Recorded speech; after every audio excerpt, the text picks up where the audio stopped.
What are you saying?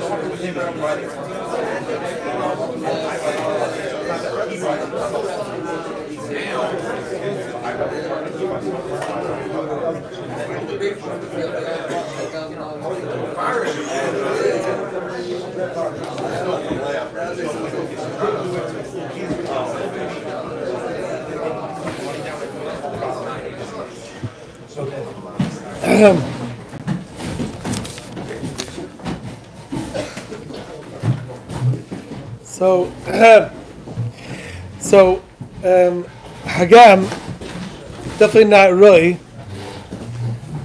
I feel like even saying that is such chutzpah because it's not a heaven, They have to perform a heaven, But to talk about the Yeshiva of Shlomo Halioua was Zikaron, Mitzadach, I'm definitely not right to talk about him.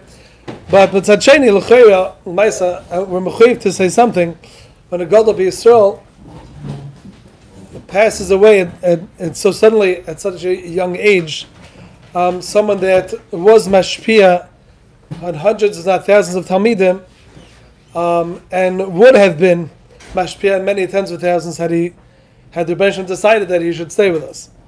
So to talk about his godless B'Torah is definitely not my place. I'm not going to do that. Those Anoshim Chashuvim who are Ro'oi to speak about that, like Rabbi Kiritzer and Rabbi Yankel Jilman and many others who talked about Rabbi Shlomo's godless and Torah. It's Ne'eman, they're Ne'emanim to talk about that, and it's not my place to even bring it up. But I can talk about Kama Inyan that I saw with my own eyes in the years that I was in the Shir, when I was in the Kollel by Rabbi Shlomo. I was in the Shir for 4 or 5 years, and then the past 3 or 4 years when Rabbi Shlomo took over the Yeshiva pretty much, even while the Yeshiva, Rabbi Shakhtazah was still alive, and the things that I corresponded, I asked him, I called him on many different issues, and the guidance he gave me on those issues. So talking about those things, and B'siyat Shmai Shol B'Zeicha to Makabel from them, these Maisim, some Hisayr, some Chizik, and it should be a big Ilu for his Neshama. Now I've said over many times, if by the Levayin, but many of the Hespedim, they always talked about the Mesibas, the Chalikim Purim by Reb Shlomo. And the reason is because Kozman, the Yeshiva was active in the Yeshiva, so Reb Shlomo never said Memorim, he didn't say Torah, he didn't have people over there. But Chalikim Purim was the exception. So Chalikim Purim, the Eilim used to go to Reb Shlomo's house, and he would go for hours and hours and hours. Purim would go way to the middle of the night, way past the middle of the night. But there was no end shir, and there was no zman, it was all the mila from everything. And those times, Reb Shlomo was the times he really displayed himself and said in Boshtek and Nigla and in Plinius and all the Inan that Reb Shlomo did. So I have Torah that I heard from him during those manim, those many years that I went Chanukah and Purim to his house, both Leil Purim and then Purim Day before we went to the Maimer in Yeshiva. And he said over, I heard this from him several times, that I've said over from here many times, that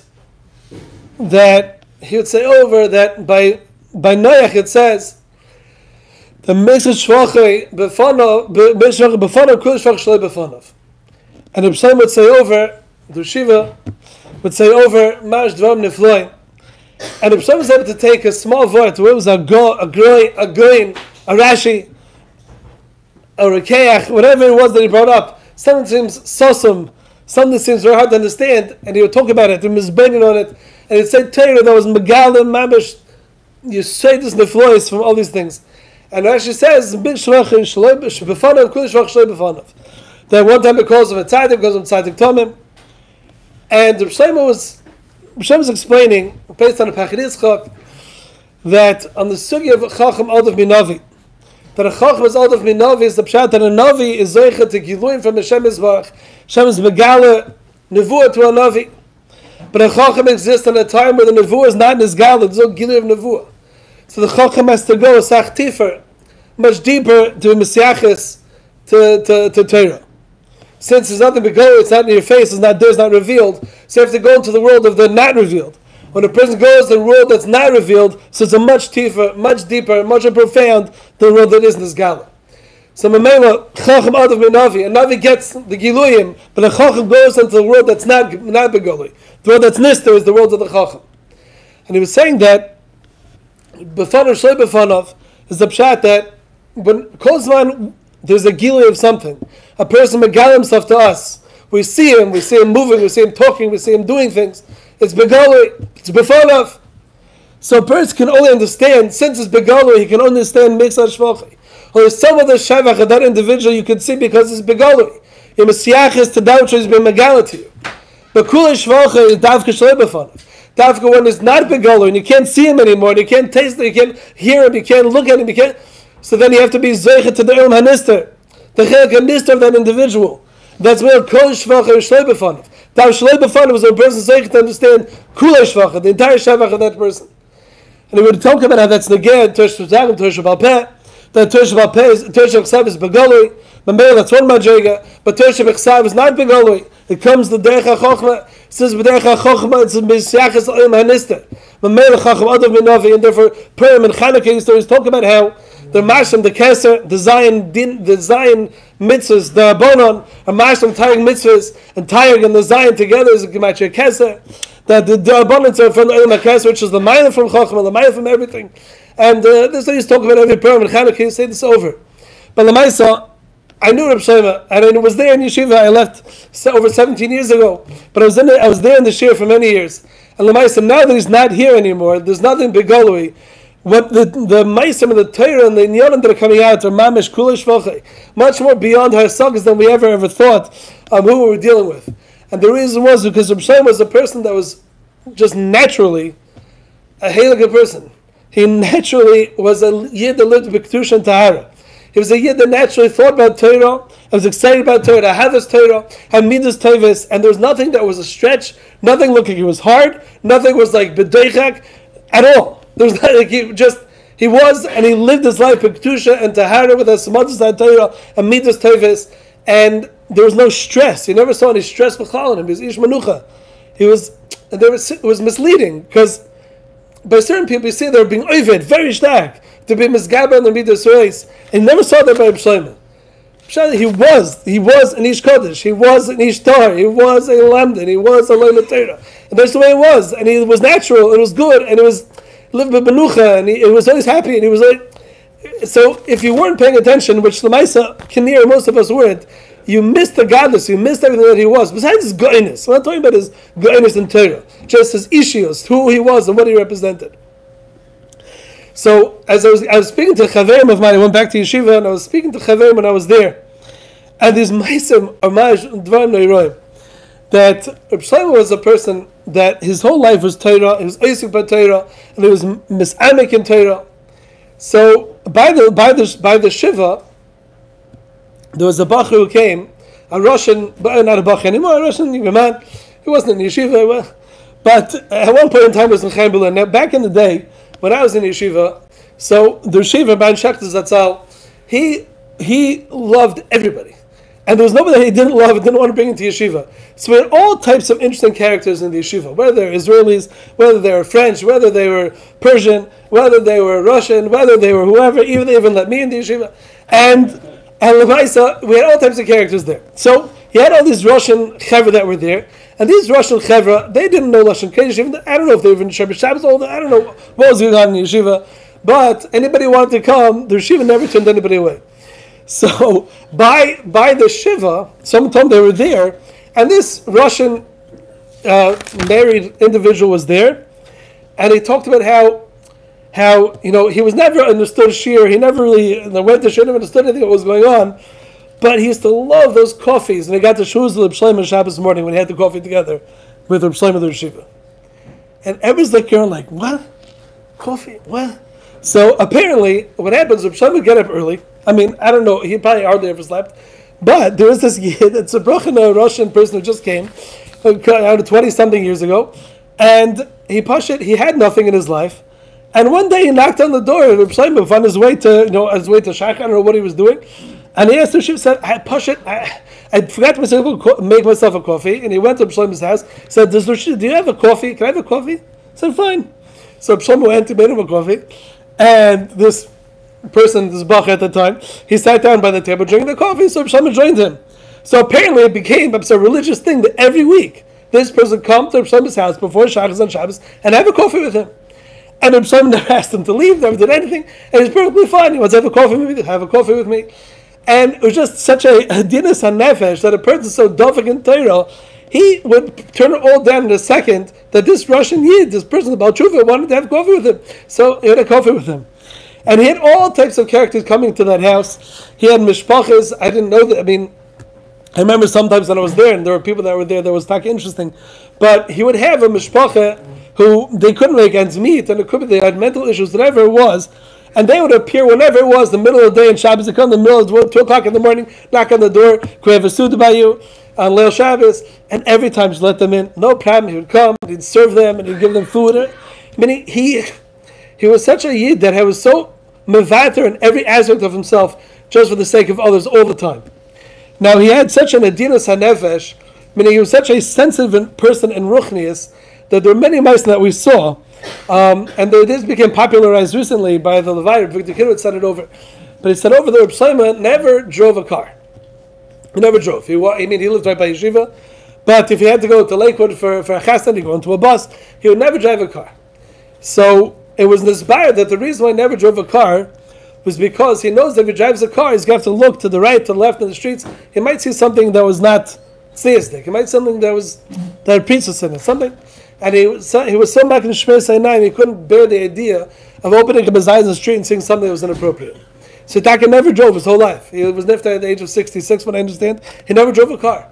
And if you go into a car, someone drove, he closed his eyes, meaning he wanted nothing to do with anything that was not completely accomplished. If anyone remembers that Maisa in Muncie, this I remember, I was still in Yeshiva back then, the Maisa in Muncie, where there was an individual selling kinira, selling tarfus to people, and chasanas, and it happened to come out that one of the Bachim Yeshiva just got married, made at one of these halls that was supplied by this person, and my good friend Yitzchak Schachter, I think it was Yitzchak Schachter, the Shibban Schachter's grandson and Reb Shlomo's nephew, was with Reb Shlomo when he heard this news that there could have been tarfus at this chas that they went to, and he said Reb Shlomo broke down with bechiyas neiros, uncontrollable crying and sar and bawling at the fact that it could be the eight treif. It wasn't pshat that it was over an Isser, or there was no Isurim over here, meaning, but the fact that something treif could have entered his mouth, and this is 20 years ago, this is when the Reb Shlomo was in his 40s, and just bawling and crying uncontrollably at the idea, at the havamina, that maybe some tarfus came into him. It wasn't a game, and it wasn't fake, and it wasn't a stoltz, and it wasn't anything on the outside.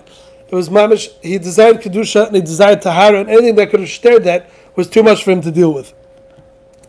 I asked the Yeshiva Reb Shlomo about 4 months ago in the summer. I went to Reb Shlomo's house. I had a whole bunch of shilas on a piece of paper that I wanted to ask him. So I went to his house and we sat down together. When you walked, it was like I don't know, not a lobby, whatever it's called, before you get into the ikka part of the house. And we sat there and we spoke for over an hour. And I asked a whole bunch of shilas. And I asked him a shayla that a friend of mine, one of the shaylas, I asked him many shaylas, but I told him a friend of mine was looking for a job for quite a long time. And the only job that he could find was that he had to work in the office, and Baruch Hashem was going to be a decent living, a nice panasa. But he had to go into this office, and in that office, there were people that we would not, whatever, Bali Ta'eva, people that did very inappropriate things. And he wanted to know if, this person asked me, I said, no, I can answer that question. He asked me, is that something I shouldn't take? Or the might say, I need a job. And they're decent people. They don't talk about things that they do behind closed doors. So is this a job that I should take or a job that I shouldn't take? I said, I don't know. I said, I can't answer this question. But when I went to Shlomo, I asked him this shayla. And as I said the words to him, what the shayla was, he cringed. And he closed up, he cringed. And I said, so what should I tell him? And he said, even if he needs the work, and even if these people are not going to say anything negative, they're not going to talk about what they do behind closed doors. and not going to talk about any of the to'evas that they do. Just sitting in the same room with such an individual caused such a pagam and nefesh. You should tell him that's not nichel in the chiyuv shtadlus. And I was dispelled from it, meaning we're just sitting in the room with such a person that you know he does these things. How can you sit in the room with him? How can it's such a pagam and nefesh. That's what we keep saying over and over again. It's much a pagam and nefesh. Tell him that's not part of his shtadlus. Certain adinus, certain kedusha that he had, certain tahara that he had, certain things, pashat, he couldn't be saved with them. It was not negay, it was impossible. And they talked about this by Levaya, and I saw it with my own eyes many times. His zahirus in Dibur. He was so careful what he said and careful what he didn't say. And if he didn't want to talk about something, you couldn't force him to talk about it. It was not negay. It was impossible. Now, in Yanei Tznius, about his own life, about his own Avodas Hashem, Tznius was not shaykh. Meaning, he would walk around, and the way that would be magdir, not that I'm barachi to magdir anything, but he lived in the reality with the Rebbeinu Shalom. That's just the Metzias. He lived in this mokum pnimi with the Rebbeinu Shalom. And I heard it quoted a few times. A friend of mine, Yosef Chaim Densgur, just wrote an article that's going to be in the Chayenu, and he sent it to me to look at. And there it says, I heard the story from other places, that Shlomo Kiyadua was so makbid after he got sick over a year ago, that he didn't tell anybody about it. And my Rebbitzin, who was there, she went to give Menachem Oval with me when we went during the Shiva. So the Rebbitzin Halioua, told my Rebbitzin that Reb Shlomo told her that not even tell her sisters. Meaning her sisters also didn't know that Reb Shlomo was sick. Because he was so makbid, don't anybody to know about it. So somebody asked him, like, why is it that the Yeshiva was so makbid not to let anybody know about this chayla that he had? We could daven for him, whatever. So he said, and this is the shpach he used. I don't know what the word is exactly, but it's in the tznius, I guess. He said that it's kedai to try and live your life like Adam Rishon Kedem Achet. All there was Adam Rishon and the Rebbeinu Shalom, and that's it. And it's kedai to live your life like that. Meaning that by him, no one else existed. The Rebbeinu Shalom was the only that mattered. And the Rebbeinu Shalom knew that he was sick. And that's why, and I didn't want anybody else to know. No, it's not anybody else's business. He didn't want anybody else to be busy with these things. He said he wanted to live alone with the Rebbeinu Shalom, and that was it. And when he was being mispal, when he was davening for himself, when the chayli started getting worse, they said by Levaya, Victor Kiddo said by Levaya, that he wanted to go daven by a particular caver. They're driving somewhere, and he's, this is by Chaim. Plane is buried there, I want to go. And he still wanted to go there, but he said, before I go, it was Yedua that this Yid was a Kaddish V'tar. That was the sprach that they used. It was Kaddish V'tar. He said, I can't possibly go to his cave without going to the mikveh first. But, Shlomo said, but L'maisa, someone's also driving, I mean there's two cars, and there's a bocher driving. And if he knows I will go to the mikveh, it's passion not sneezdik. Not sneezdik because he has to go to the mikveh. Because that's an Asik and Avodas Hashem, an Asik and Tahara, and that's something that's Lefim Mishur Sadin, and I don't want anybody to know that he did something Lefim Mishur Sadin. So I sent this over to somebody by one of his children, to all the children there by Levi. I sent this over. And one of them said the pshat is because he didn't want any bochim to get the idea of to make such a big ikar to going to the mikvah, because then they might not make an ikar of the Limud Torah. He didn't want anybody to know about it. But I hold this mamishak that's not the pshat. The pshat is that the Yeshiva Rebbein Shachtas Zatzal would say over many times that a person's relationship with the Rebbeinu Shalom is his business. It's not for anybody else's asik.